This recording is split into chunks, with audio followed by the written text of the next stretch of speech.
හරි එහෙනම් 2026 ලැබුවා මුලින්ම හැමෝටම සුබ අලුත් අවුරුද්දක් වේවා කියලා ප්‍රාර්ථනා කරනවා සියලු සිතුම් පැතුම් ඉටු වෙන ජයග්‍රහණයෙන් යන්න පුළුවන් වෙන අවුරුද්දක් වෙන්න කියලා ප්‍රාර්ථනා කරනවා. හරි.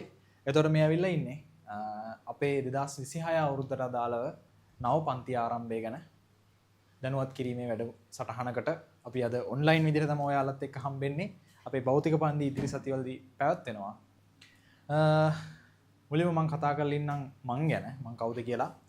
මම කවිෂ්ක ගුණරත්න දැනට පෙරදින විශ්වවිද්‍යාලයේ විද්‍යාපීඨය නැත්නම් සයන්ස් ෆැකල්ටි එකේ ඉගෙනගෙන ලබනවා. එතකොට 2026 අපේ පන්ති කොහොමද වෙන්නේ කියලා කතා කරොත් 7 ශ්‍රේණිය 8 ශ්‍රේණිය 9 ශ්‍රේණිය කියන පන්ති ටික අපි පවත්වාගෙන යනවා.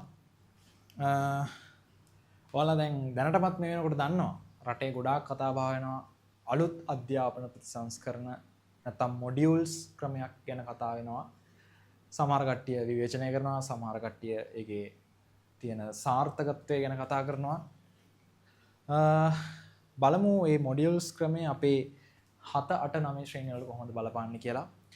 ඔයාලා දැනටමත් දන්නවා 2026 දී මොඩියුල්ස් ක්‍රමය ආවේ 6 ශ්‍රේණියට විතරයි.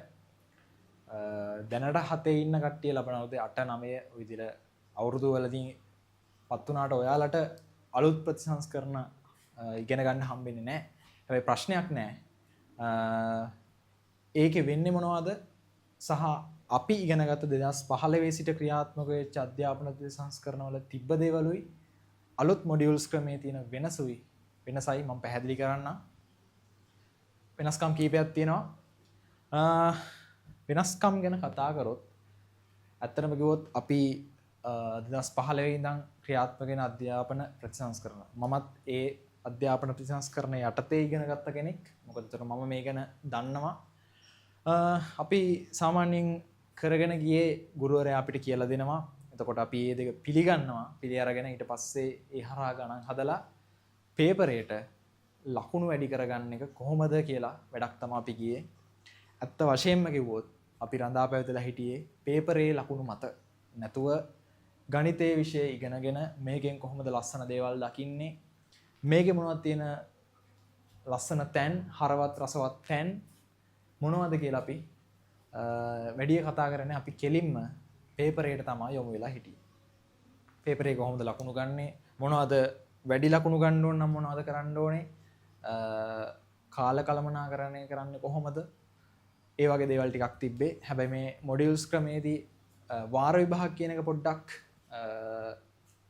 නැති වෙලා ගිහිල්ලා තියෙනවා. ඒ වුණාට මේ වගේ ඇගයීම් වගේ දේවල් වෙන්නේ. එතකොට ළමයාට පැවරෙනවා වැඩ කොටසක්.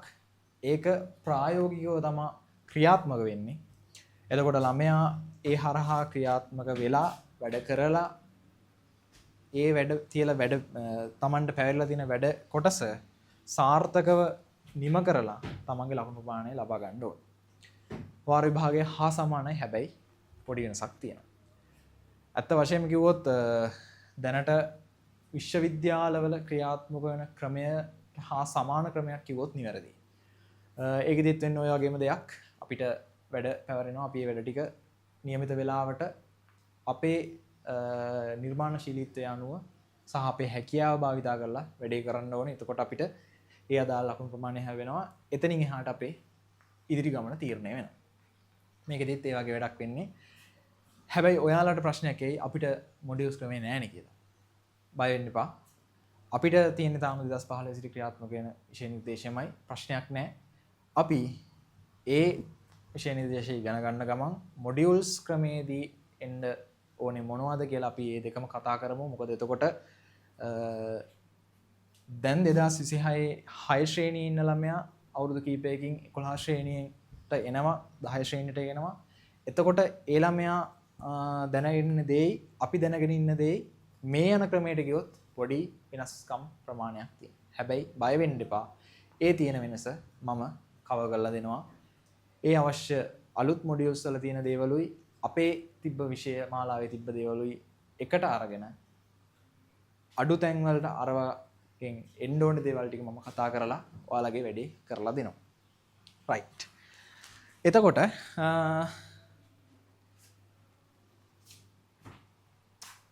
තව ලස්සන දෙයක් තියෙනවා. මේ වෙනකොට කියන්නේ මේ ඉතිරි ලෝකයේ රඳා පැවතිලා තියෙන ප්‍රධාන ශේෂ්ත්‍ර කීපයක් ඔයාලා දැනටමත් දන්න ඇති, අහලත් ඇති. පොඩක් අපි ගැන කතා කරලෙමු. ප්‍රධාන ශේෂ්ත්‍ර ගැන කතා කරොත් ඉදිරි අනාගතයේ රඳා පැවතිලා තියෙන ප්‍රධාන ශේෂ්ත්‍ර 4ක් තියෙනවා. මම මේක කෙටි යෙදුමකින් මෙන්න මෙහෙම කියන්නම්.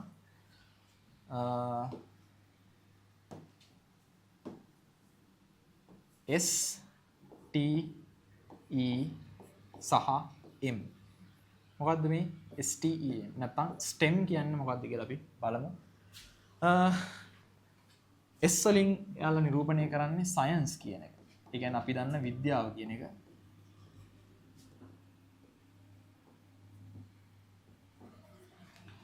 T කියන්නේ ටෙක්නොලොජි කියන එක. අපි දන්නවා තාක්ෂණය කියන එක.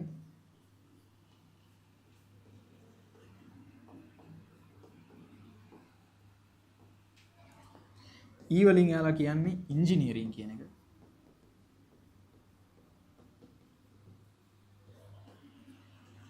ඉංජිනේරුවේද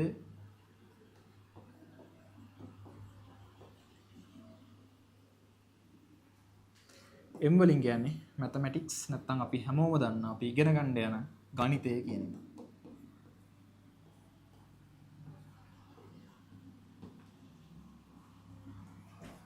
ඉදිරි වසර කීපය නැත්නම් අපේ අනාගතේ රඳා පැවතෙන මෙන්න මේ ප්‍රධාන ශේෂ්ත්‍ර හරහා එතකොට ඔයාලට තේරෙනවා මෙන්න මේ අපි ඉගෙන ගන්න යන මෙන්න මේ ගණිතය නැත්නම් මැතමැටික්ස් කියන එකේ කොච්චර වැදගත්කමක් තියෙනවද කියලා.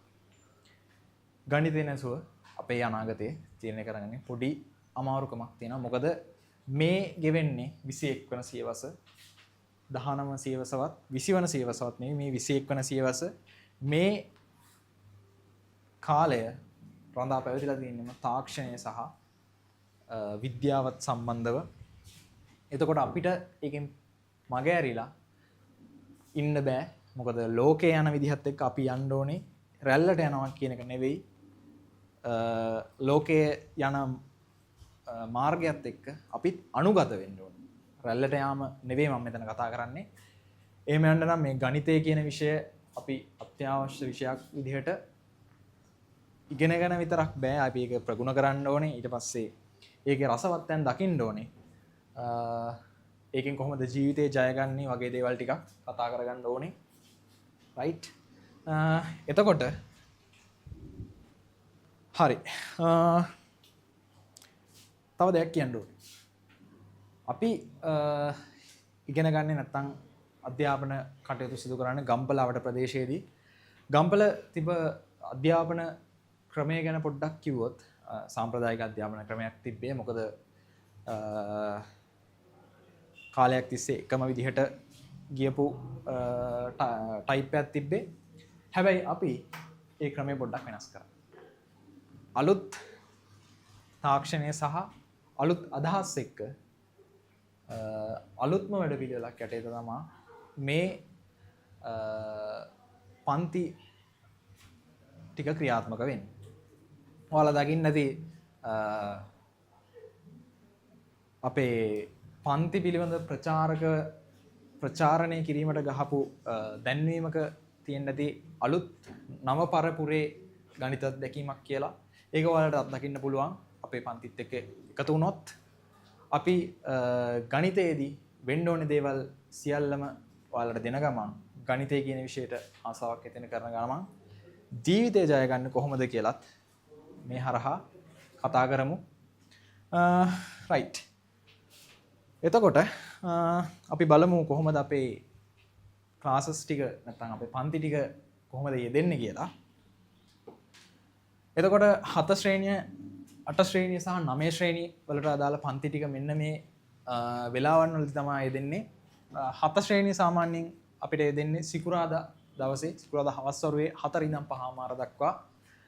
8 ශ්‍රේණිය සහ 9 ශ්‍රේණිය ඉරිදා දවසේ වැටෙන්නේ. 8 ශ්‍රේණිය තොට ඉරිදා දවසේ සවස් 1 සිට 3 දක්වාත්, 9 ශ්‍රේණිය සවස් 3 සිට 5:30 දක්වාත් තමයි ක්‍රියාත්මක වෙන්නේ. එතකොට එවිඩන්ට් අධ්‍යාපන ආයතනය තමයි මේ අපේ පන්ති ටික ක්‍රියාත්මක වෙන්නේ. ඔයාලා දන්නවා ඉඩෙන්ට අධ්‍යාපන ආයතනය කොහෙද තියෙන්නේ කියලා. ගම්පල නව සතොස උඩුමහලේ තමා අපේ ඉඩෙන්ට අධ්‍යාපන ආයතනයේ ක්‍රියාත්මක වෙන්නේ. ආයතනය ගැන පොඩ්ඩක් කිව්වොත් ළමයින්ට ඉගෙන ගන්න අවශ්‍ය සියලුම පහසුකම් සමගින් ඉගෙන ගැනීමේ වටපිටාවක් සකස් කරපු ආයතනයක්. ඒ නිසා කිසි දෙයකට බය වෙන්න එපා. මේ වීඩියෝ එක 7 8 9 ශ්‍රේණි වල ළමයි වගේ මෙයා 7 8 9 ශ්‍රේණි වල ළමයින්ගේ අම්මලාත් බලන ඇති. ළමයාගේ ගණිතය විෂය පිළිබඳ කිසිම බය වෙන්න දෙයක් නැහැ. අපි ඒ වගේම බාර ගන්නවා. අපි වැඩේ කරගෙන යමු. මොනවද මේ ගණිතයේ තියෙන රසවත් තැන්, හරවත් තැන් සහ කොහොමද ගණිතය කියන විෂය ගොඩ දාගන්නේ කියලා අපි කතා කරමු. එතකොට 7 ශ්‍රේණිය ජනවාරි 9 වෙනිදා ඉඩෙන් අධ්‍යාපන ආයතනයේදී ආරම්භ වෙනවා. අද අපි මේ කතා කරන්නේ ඔන්ලයින් විදිහට දැනුවත් කිරීම වැඩසටහනක්. 7 ශ්‍රේණිය භෞතිකව එතකොට පටන් ගන්නේ ජනවාරි 9 කියන දවසේ සිකුරාදා දවසේ 4 ඉඳන් 5:00 දක්වා. 8 ශ්‍රේණිය සහ 9 ශ්‍රේණිය ජනවාරි 11 වෙනි ඉරිදා තමයි පටන් ගන්නෙ. එහෙනම් අපි 7 ශ්‍රේණිය ළමයි ජනවාරි 9 වෙනිදා හවස 4 ඉඳන් 4ටත් 8 සහ 9 ශ්‍රේණිය වල ළමයි ජනවාරි 11 වෙනිදා 8 ශ්‍රේණිය ළමයි හවස 1ටත් 9 ශ්‍රේණිය ළමයි හවස 3ටත් හම්බෙමු. වැඩේ කතා කරගෙන යන් වැඩේ ගොඩ දාගමු. එහෙනම් 9 සහ 11 වෙනි දිනවල හම්බෙමු. ජය වේවා.